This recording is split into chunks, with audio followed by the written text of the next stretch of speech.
மாணிக்கவாசக பெருமான் திருவாய் மலர்ந்தருளிய திருவாசகத்தில் திருவண்ட பகுதியின் நிறைவு பகுதிக்கு நம்ம இப்போ வந்திருக்கோம். இது கொஞ்சம்தான் இருக்கு. ஆனால் மாணிக்கவாசகருடைய உணர்ச்சி கொந்தளிப்பு அந்த பகுதியில் இருக்கு. கடைசியில் சிவபெருமானை கண்ட பிறகு அவர் அடைந்த அந்த அனுபவங்களை இங்கே கொட்டி தீர்க்கிறார். நம்மளால் அதை தாங்க முடியல. அவ்வளவு உணர்ச்சிகரமான பகுதியை நாம் இப்போது பார்க்கிறோம். சிவபெருமான் என்ன செய்தார்னா, யாருக்கும் அகப்படாமல் ஒழித்து கொண்டார்னு போன வகுப்பில் பார்த்தோம். எதுல எல்லாம் ஒழிச்சுக்கிட்டாருன்னு நான் வரிசையாக சொன்னேன். திசைமுகனாகிய பிரம்மதேவனுக்கு காட்சி கொடுக்காமல் ஒளிந்து கொண்டார்.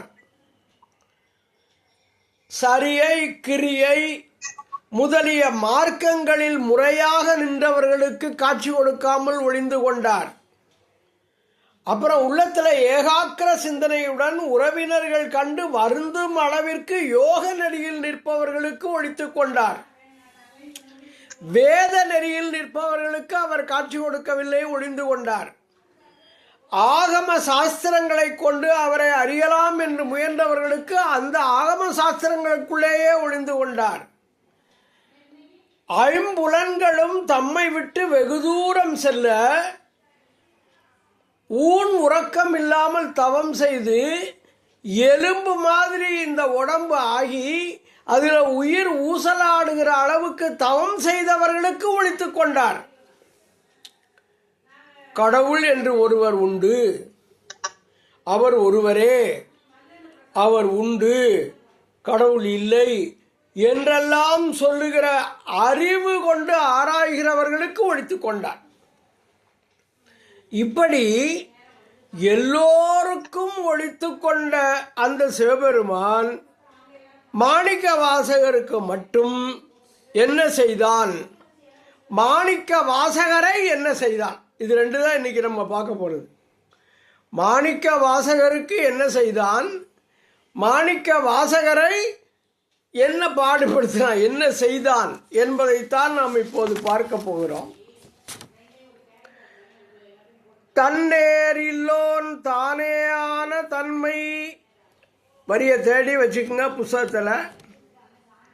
தன்னேர் இல்லோன் தானே ஆன தன்மை எந்நேர் அனையோர் கேட்க வந்தியம்பி.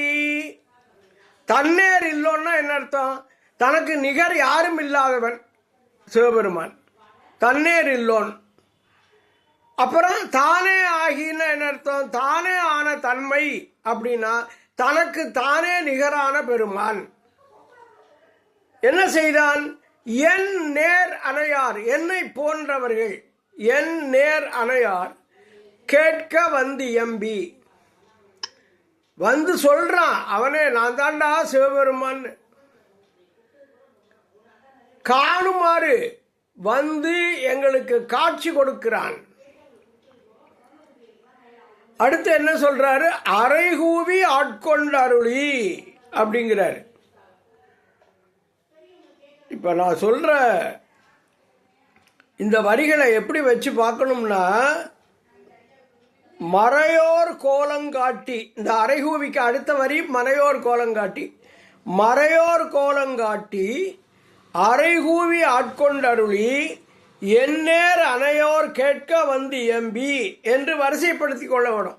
இந்த 4 வரியையும் அரைகூவி ஆட்கொண்டுன்னு சொல்றாரு. என்ன அர்த்தம்னா, இவர் பாடு பாவம் குதிரை வாங்க போனாரு. மதுரையில இருந்து அறந்தாங்கி அப்படி தோண்டி கடற்கரையில் போய் குதிரையெல்லாம் வந்து இறங்கியிருக்கு. அரபு நாட்டில இருந்து நல்ல குதிரை வாங்கணுங்கிற நோக்கத்தோட போறாரு. அப்படி போற போது இவர் அரைகூவி ஆட்கொண்டார். இங்க வாயா வாத ஊரனே இங்கு வா அப்படின்னு சொல்லி ஆட்கொண்டாருங்கிறாரு. ஆனா அவர் சத்தம் போட்டு சொல்லியிருக்க மாட்டார். மாணிக்க வாசகர் அந்த வாதையில வருவாரு. இவர் குருநாதர் வடிவத்தில் சிவபெருமான் இருப்பார். அவரை சுற்றி சீடர்கள் இருப்பார்கள். அங்கிருந்து அவருடைய அருள் அலைகள் மாணிக்கவாசகர் மேலே படும். அப்போ மாணிக்கவாசகருடைய மனசுக்குள்ளே என்ன தோன்றுகிறது? வாதவூரனே இங்கே வா என்று சொல்லுவது போன்ற உணர்வு அவருக்கு தோன்றுகிறது. அதனால தான் இவரே நேராக போயிடுறாரு. இல்லைன்னா அவங்க ஓம் நம சிவாய ஓம் நம சிவாயன்னு சொல்லிட்டு இருக்காங்க. அந்த இடத்துக்கு இவர் போக வேண்டிய அவசியம் என்ன? யாரும் கூப்பிடல. ஆனால் கூப்பிட்ட மாதிரி ஒரு உணர்ச்சி வந்ததுனால அங்கே போனார். அதனால தான் என்ன அரைகூவி ஆட்கொண்டாருங்கிறாரு.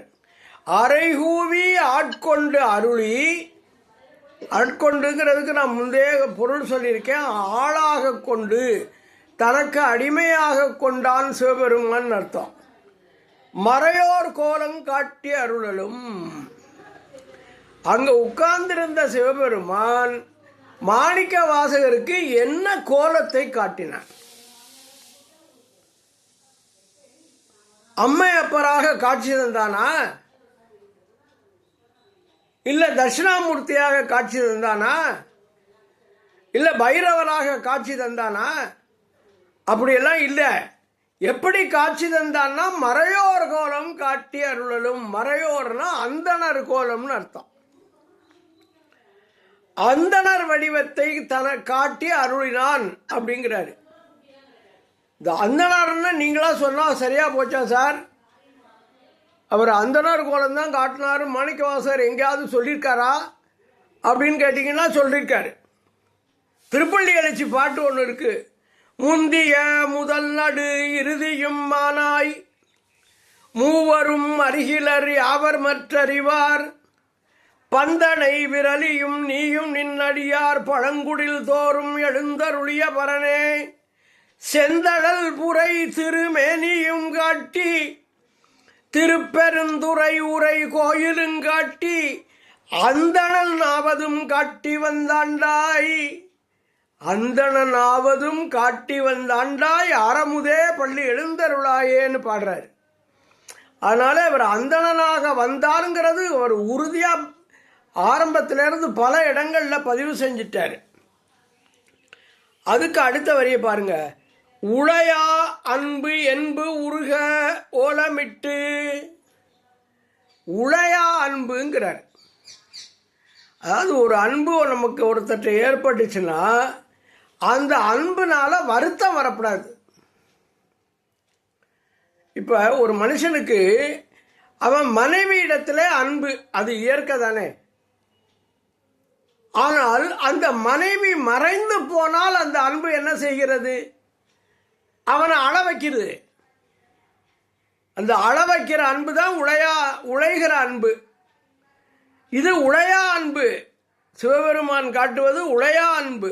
நம்ம சிவபெருமானிடத்திலே நாம் காட்டுவது வருத்தம் வராத அன்பு அப்படின்னு அர்த்தம். ஒரு மக்கள் மேல ரொம்ப நம்ம பாசம் வச்சு வளர்க்குறோம். யாராவது ஒரு வீட்டில் இந்த பிள்ளைகளே சில சமயங்களில் இல்லாமல் போய்விடுகிறார்கள். அப்போ யார் மேலே அன்பு வைக்கிறோமோ அவர்களை இழக்கும் போது நமக்கு வருத்தம் வருகிறது. ஆனால் சிவபெருமான் மீது அன்பும் வைத்தால் அது வருத்தம் வராத அன்பு. அதனால உளையா அன்பு. என்பு உருக ஓலமிட்டு. இவர் எப்போ சொன்னாலும் நல்ல மனம் உருகணும். மனம் உருகிற போது எலும்பு உருகணுங்கிறார். என்புனா எலும்பு. அலைகடல் திரையின் ஆர்த்து ஆர்த்து ஓங்கி. இந்த கடல்ல அலை பொங்கி வரும்போது மேலே மேலே மறுபடியும் பொங்கும்ல. நம்ம திருச்செந்தூர் கடற்கரையில் போய் நின்றுக்கிட்டு ஒவ்வொரு அலையாக வந்து நம்ம காலை தொடுதான்னு பார்க்குறோம்ல. அப்போ பொங்கி பொங்கி அடுத்தடுத்து தானே வருது. அதைத்தான் அலைகடல் திரைங்கிறது அந்த அலை. அலைகடல் திரையின் ஆர்த்து ஆர்த்து ஓங்கி மறுபடியும் மேலெழுந்து வந்து அப்படின்னு அர்த்தம்.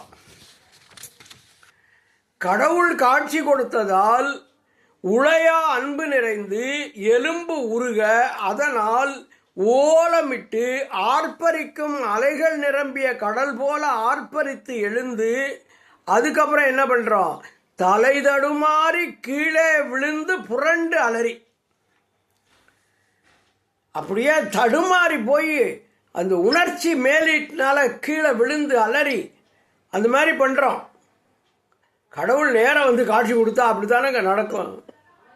பித்தரின் மயங்கி, பித்தர்னா பைத்தியக்காரன், பைத்தியம் பிடித்தவள் போல மயங்கினேன் அப்படிங்கிறார். பித்தரின் மயங்கி மத்தரின் மதித்து, மத்தம் அப்படின்னா களிப்பு.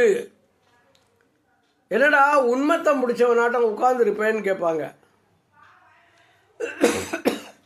அந்த அந்த மத்து, இந்த மத்தை கொண்டு தயிரை கடைஞ்சா அந்த தயிர் நிலைமை என்ன, கலங்கி போயிருக்கும். அது மாதிரி களிப்பு மிகுதியினாலே கலங்கி இருக்கிற மனம், அதான் மத்தரின் மதித்து, களிப்பினால் உண்மத்தம் பிடித்தவன் போல் ஆனேன் அப்படிங்கிறார். நாட்டவர் மருளவும், இதை நேர பக்கத்தில் இருந்து பார்த்த நாட்டு மக்கள் மருண்டு போகிறார்கள். கேட்டவர் வியப்பவும், இப்படி நடந்துச்சுன்னு சொல்றதை கேட்கிறவர்கள் வியப்படைகிறார்கள், ஆச்சரியப்படுகிறார்கள். நாட்டவர் மருளவும், நேரே கண்ட நாட்டு மக்கள் மருண்டு நோக்கவும், கேட்டவர் வியப்பவும், கேள்விப்பட்டவர்கள் வியந்து பேசவும், கடைக்களிறு ஏற்றா தடைப்பெரு மதத்தின் ஆற்றேனாக. இந்த யானை இருக்கே, அது மதம் முடிச்சு போச்சுன்னு வச்சுக்கோங்க, யானை பாகனை ஏற விடாது. அதான் கடைக்களிறு ஏற்றா தடப்பெரு மதத்தின், அப்படி மதம் முடிச்ச மாதிரி நான் ஆகி அதை தாங்க முடியாதவனாக ஆகிவிட்டேன். எப்ப அரை கூவி அழைத்தார்ல அப்ப, கடைக்களிறு ஏற்றா தடப்பெரு மதத்தின் ஆற்றேனாக, பாகனை ஏறவிடாத மதம் பிடித்த யானை போல இன்ப வெள்ளத்தில் திளைக்க ஆற்றாதவனாகி. அப்ப உடம்பு இருக்கே, அதனுடைய ஒவ்வொரு பகுதியையும் சிவபெருமான் என்ன செய்தான், கோல்தேன் கொண்டு செய்தான். கோல்தேன்னா தெரியுதா, கொம்பு தேன், மரக்கொம்புல இருக்கிற தேன் அடையிலிருந்து எடுக்கிறோம்ல நேரடியா, அதுதான் கோல் தேன். அவயவம்னா உடம்பினுடைய உறுப்புக்கள்.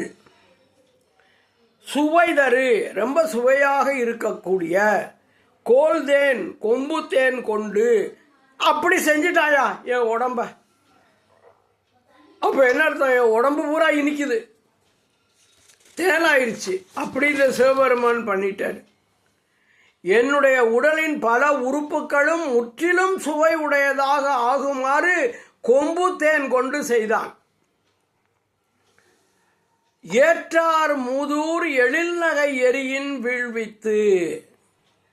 ஏற்றார் மூதூர் அது என்ன தெரியுமா, இந்த முப்புறங்கள்னு சொல்றோம்ல, சிவபெருமான் முப்புறம் எரித்தார்னு கேள்விப்பட்டிருக்கோம்ல, அதைத்தான் இங்கே சொல்றாரு. ஏற்றார் மூதூர், அந்த அரக்கர்களுடைய 3 ஊர்களாகிய புறங்களை எப்படி எரிச்சாராம், எழில் நகை எரியின் வீழ்வித்து. சும்மா சிரிச்ச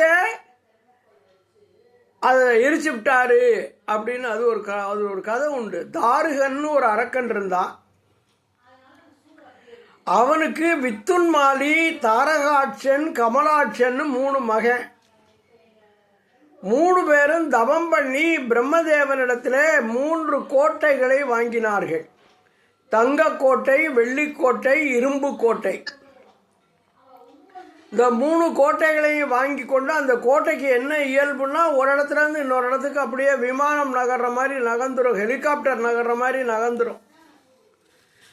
அப்படி ஒரு இடத்துல இருந்து இன்னொரு இடத்துக்கு நகர்ந்து சென்று இந்த தேவர்களை எல்லாம் அந்த 3 பேரும் ரொம்பவும் துன்புறுத்தினார்கள். ஆனால் அவன் என்ன செய்திருந்தான், அந்த 3 பேரும்னா, நாங்க 3 பேரும் இறக்க வேண்டுமானால் அது சிவபெருமான் கையில தான் இருக்கு. சிவபெருமானும் எங்கள் 3வரையும் ஒரே கணையினாலே வீழ்த்த வேண்டும். ஆளுக்கு ஒரு அம்பு போட்டு 3 அம்பு போட்டு எங்களை கொல்லப்படாது. ஒரே அணையினால தான் எங்களை கொல்ல முடியும், கணையினால தான் எங்களை கொல்ல முடியும்னு வரம் வாங்கியிருந்தாங்க. ஒரே அம்பால் எய்தால் மட்டுமே இவர்கள் சாவார்கள். அந்த மாதிரி வரான். அப்போ தேவர்கள்லாம் போய், சாமி இவங்க 3 பேரும் படுத்துகிற பாடு எங்களுக்கு தாங்கலை, நீங்கள் எப்படியாவது வந்து இவங்க 3 பேரையும் அழிச்சிடணும்னு சொல்லி சிவபெருமான்கிட்ட வேண்டுறாங்க. உடனே அங்கே பிரம்மதட்சன் அவன் என்ன பண்ணுறான், அந்த விஸ்வகர்மத்தை செய்கிறவன் அவன் நல்ல தேரை உண்டாக்கிட்டான். தேருக்கு குதிரை போட்டனுமே, 4 வேதங்களையும் குதிரையாக பூட்டினார்கள். 2 சக்கரம் வேணுமே, சூரியனையும் சந்திரனையும் சக்கரமாக வைத்தார்கள். சிவபெருமான் வந்து போரிடுவதற்கு வில் வேண்டுமே, மேருமலையை வில்லாகவும் வாசுகி பாம்பை நானாகவும் அமைத்தார்கள். அம்பு வேணுமே, திருமாலை அம்பாக்கிட்டாங்க. எல்லாத்தையும் ரெடி பண்ணி, சிவபெருமானே நீங்கள் வந்து உங்களுக்கு தேர் தயாராக இருக்குது, நீங்கள் வந்து ஏறி அவர்களை கொல்ல வேண்டும்னு. யார் தேர் ஓட்ட போகிறான்னா, பிரம்மா ஓட்டுறேன். பிரம்மா தான் வரம் கொடுத்தவன், அவன் ஓட்டுறேன். இப்போ சிவபெருமான் வந்தார், தேரில் ஏறினார். அவர் கால் வச்ச உடனே அச்சு முறிஞ்சு போச்சு. அச்சு முறிந்ததென்று உந்தி பரன்னு ஒரு பாட்டு பாடுவோம், ஞாபகம் இருக்கா? அச்சு முறிஞ்சு போச்சு. இப்போ சிவபெருமான் எந்த வில்லையும் கையில் எடுக்கலை.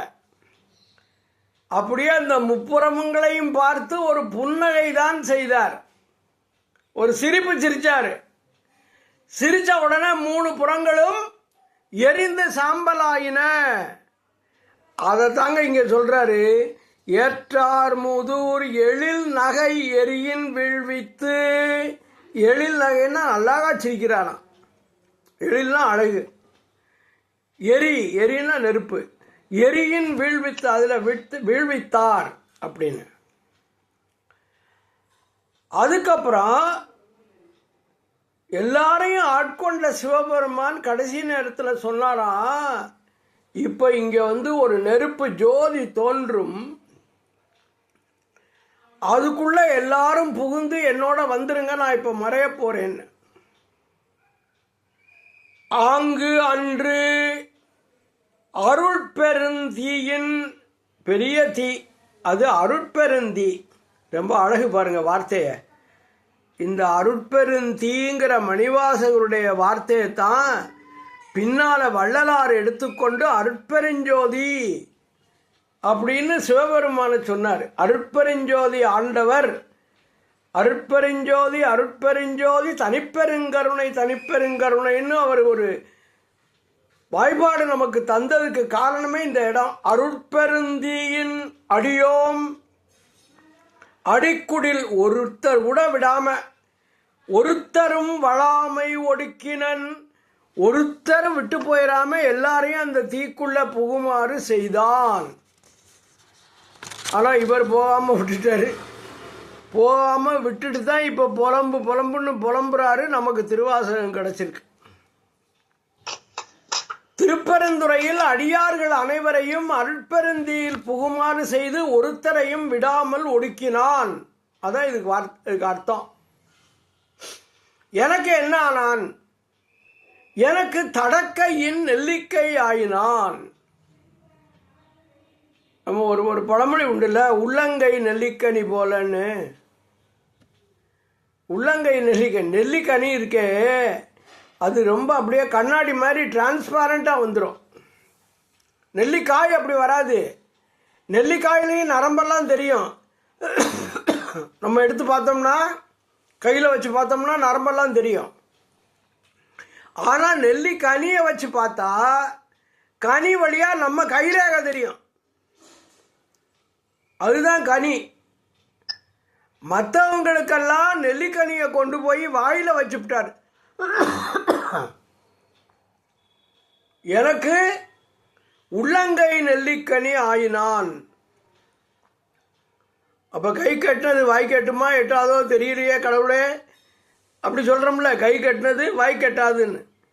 அது மாதிரி அவருக்கு கையில் தான் கிடச்சிருக்கு. நெல்லிக்கனி கைக்கு எட்டியது.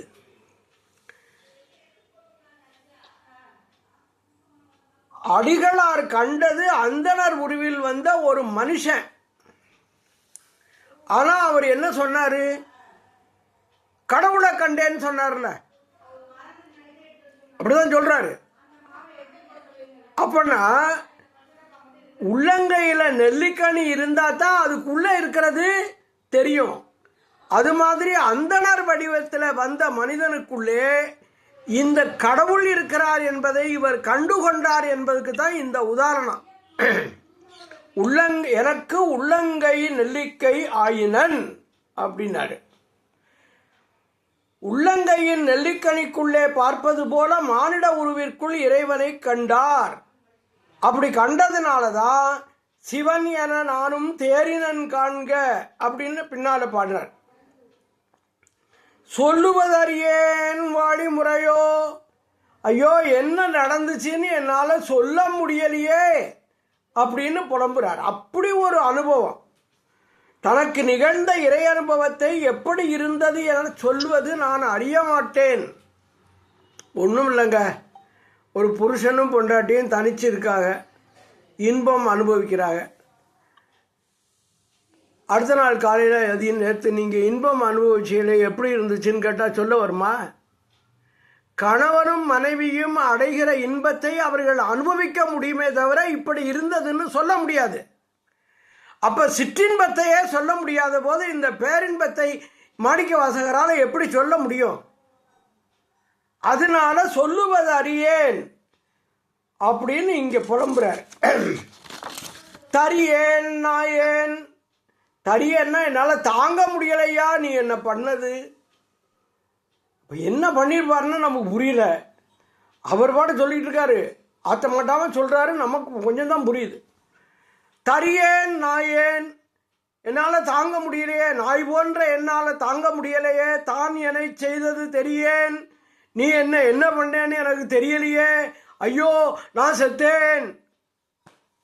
என்ன புலம்பல் பாருங்க. தரியேன் நாயேன், தான் என்னை செய்தது தெரியேன், செத்தேன். அப்புறம் அடியேற்கு அருளியது அறியேன், நீ எனக்கு செய்த அருள் என்ன அருள் செய்தா என்பதையே நான் அறியவில்லையே. இந்த இன்பத்தை, இறை இன்பத்தை நான் குடிச்சு திருப்தி அடையலையேங்கிறாரு. சில பேருக்கு ஒரு டம்ளர் காப்பி கொடுத்தா என்னத்தா காப்பி குடித்த மாதிரி இல்லையே, இன்னொரு டம்ளர் தாரியான்னு கேட்பாங்க. அது ஆற மாட்டேங்குது.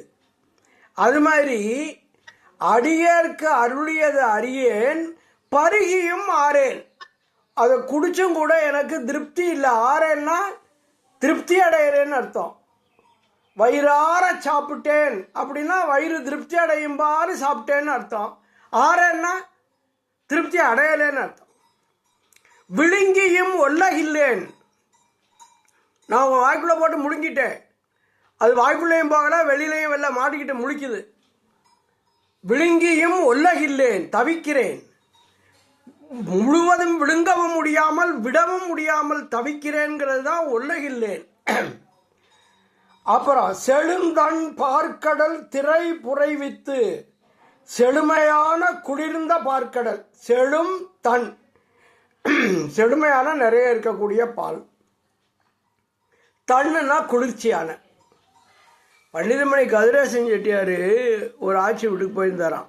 பால் கொண்டு வந்து கொடுத்தாங்களாம். அந்த ஆட்சி அவங்க செட்டியை விடு, அவங்க எப்போவுமே நிறைய கொடுத்து பழக்கம். பெரிய போனி வச்சுருப்பாங்க, பெரிய டம்ளர், அந்த பெரிய டம்ளர் நிறைய பால் கொடுத்துருக்காங்க. பால் கொடுத்த உடனே அவர் பண்டிதமணி வாங்கி பார்த்துட்டு, பார்க்கடலில் சீனிவாசன் பள்ளி கொண்டிருக்கிறான் அப்படின்னாராம். அந்த ஆட்சி முழிச்சிட்டான், என்னன்னு இங்கே பாரு, நீ நிறைய பால் கொடுத்துருக்க, அது பால் கடல் மாதிரி இருக்கு, அதில் சீனியில் வாசம் செய்கிற கட்டெரும்பு கிடக்கு,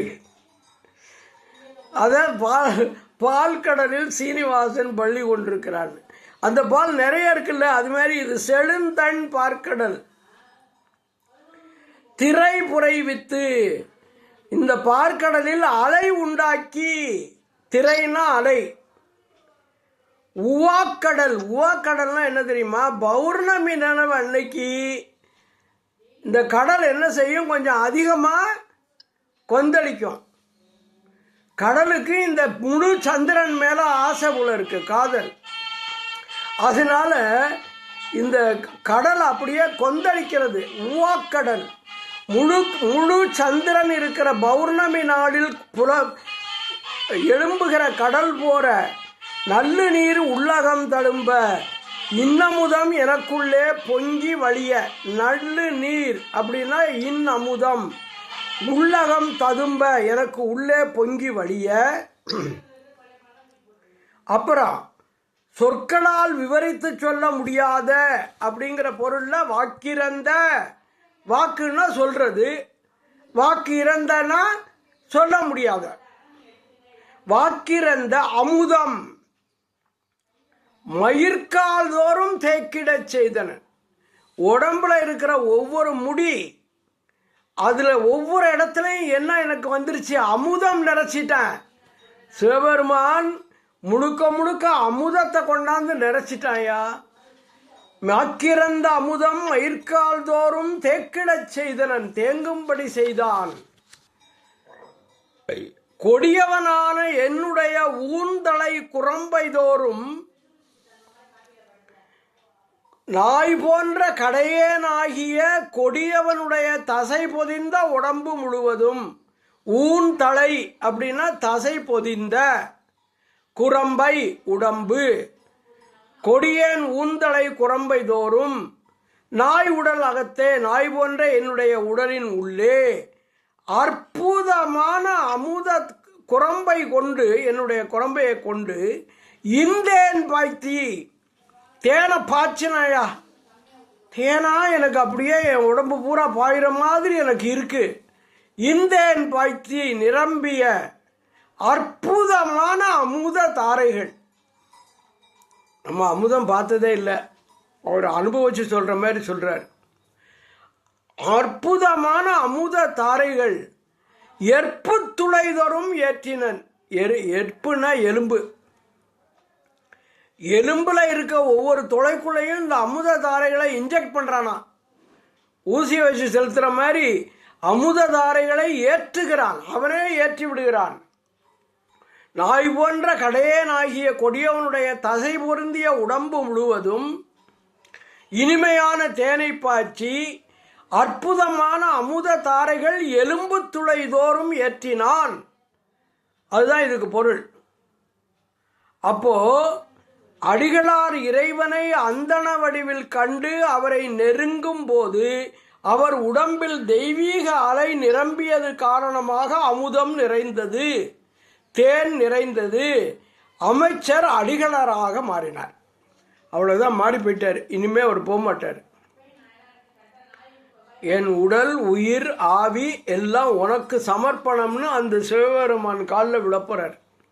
அந்த நிலைமைக்கு இவர் வந்துட்டார். இறைவன் திருமுன்னர் சென்றபின் அமுதத்தை சிறு சிறு தாரைகளாக இறைவன் எலும்பு துளை தோறும் ஏற்றிய பிறகு அவருடைய உடம்பு என்னாச்சுன்னா இந்த எலும்பு தசையினால பண்ண மாதிரி இல்லையா, ஒவ்வொரு பகுதியும் உருகுது, மனம் உருகிற மாதிரி உருகுது. அப்போ என்ன அர்த்தம்? உள்ளத்தை கொண்டு இந்த உடம்பே செஞ்சிருக்கு. நமக்கு உடம்புல ஒரு பகுதி உள்ளம். அவர் என்ன சொல்றாரு? உள்ளங்கொண்டு ஓர் உருச்செய்தாங்கு. என்ன மாதிரி உள்ளம்? உருகுவது ஓர் உள்ளம். உருகுவது உள்ளங்கொண்டு ஓர் உருச்செய்தாங்கு அல்லூர் ஆக்கை அமைத்தனன். அல்லூர்னா அப்படியே எச்சி ஊறுறது. அல்லூர் எப்படியே இனிக்குதே அப்படின்னு நினைக்கிற மாதிரி. மூங்கிலையும் தென்னங்கீற்றையும் கொண்டு பந்தல் போடுவதை போல பந்தல் அமைத்தல்ங்கிறான். அதுபோல முழுவதும் உருகும் இயல்புடைய ஆக்கையை இறைவன் அமைத்தான். அல்லூர் ஆக்கை அமைத்தனன் அப்படிங்கிறாரு. இதுவரைக்கும் குருநாதர் எதிரே இருக்கும்போது தனக்கு ஏற்பட்ட அந்த உணர்ச்சி பூர்வமான அனுபவத்தை எவ்வளவு வெளிப்படையாக சொல்ல முடியுமோ அந்த அளவுக்கு சொன்னார். நமக்கு அதையே தாங்க முடியல. முழுக்க சொல்லியிருந்தாருன்னா என்ன ஆயிருக்குன்னு தெரியல.